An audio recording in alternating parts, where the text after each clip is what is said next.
Ortiz. What type of conditioning are you guys looking to come into this fight? I'm a firm believer that whether you're a boxing trainer, a strength and conditioning coach, or a secretary, you're never going to be as good as you can be. So you need to change things, progress, learn new things, implement new things, put new tools in the tool bag. So we're going to bring in some new stuff for Victor for this camp. I don't really want to disclose any specifics, but it's definitely going to be a little bit different training than the last fight. Still keeping a lot of the same things in the tool bag. And also, Victor's going to be a natural welterweight for this fight. When we fought Berto for the first time, we were just moving up to 147, so his body wasn't really used to it. Now we're at a different set point with his weight. He didn't get as heavy between fights, so it's going to be fun.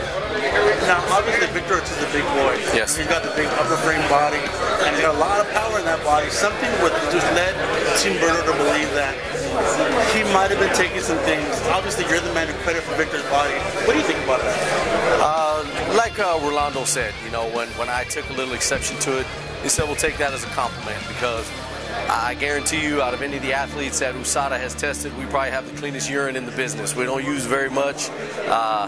I studied under a nutritionist by the name of Robert Ferguson, who said, "Let thy food be thy medicine."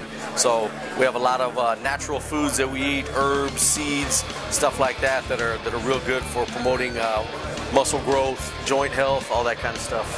Now, a lot of conditioning coaches would have almost took that as a slap in the face, kind of like maybe you're shortcutting it. You didn't seem to take it like that anymore? Like I said, initially I did. Initially I was a little offended, because I know when we're up at 4:45 in the morning and I'm going to bed at 12 o'clock at night because we're working hard, I took it a little offensive. But you know, Rolando and Danny said, hey, you know, that's a compliment. If they think you're cheating when you're doing things as clean as you are, that's got to be a compliment.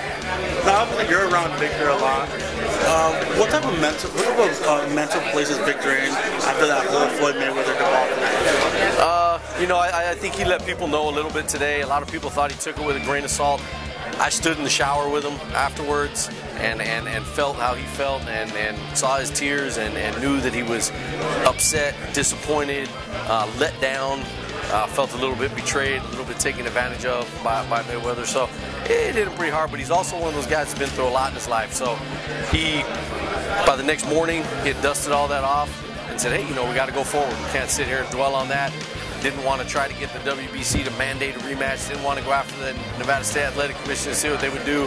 We let the promoter do their thing. Victor was okay with it and said, hey, let's move on. Lesson learned.